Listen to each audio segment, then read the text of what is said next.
La vigile matinale provient de l'œuvre de Saïli Guardado, Méditation quotidienne au féminin. La méditation de ce matin, aujourd'hui, 26 août 2025, est tirée de 1 Jean 4, verset 4.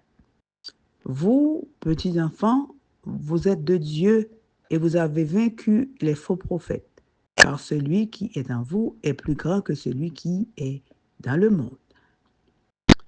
Éprouvez les esprits, deuxième partie, page 246.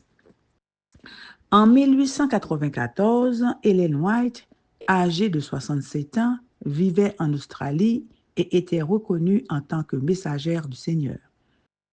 C'est à cette époque que notre prophétesse a émergé parmi le peuple adventiste. Elle s'appelait Anna Phillips. Elle affirmait recevoir des songes et des messages de Dieu qu'elle écrivait aux maris et aux femmes sous forme de témoignages semblables aux écrits de la sœur White. Le pasteur A.T. Jones, très respecté, était l'un des plus importants promoteurs de messages d'Anna. Il lui est même arrivé d'intercaler publiquement les écrits d'Anna entre ceux d'Hélène et de demander aux fidèles s'ils pouvaient faire la distinction entre les deux auteurs.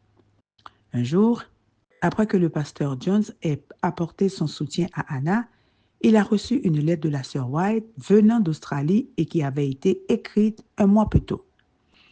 La lettre disait, entre autres, pensez-vous que Dieu vous est chargé de présenter les visions d'Anna Philippe, de les lire en public et de les mettre sur un pied d'égalité avec les témoignages qu'il a plu au Seigneur de me donner?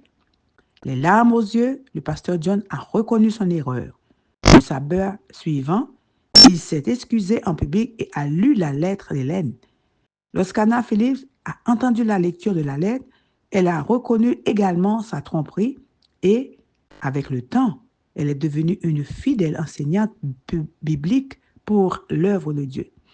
L'ennemi n'a besoin que de personnes disposées à mettre en œuvre ces tromperies. Ces tromperies peuvent trouver un endroit où germer, comme dans le cœur des chefs religieux.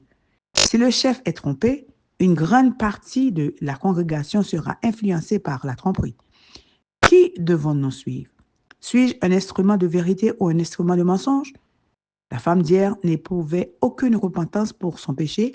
Elle essayait juste de le couvrir sous un masque de sainteté.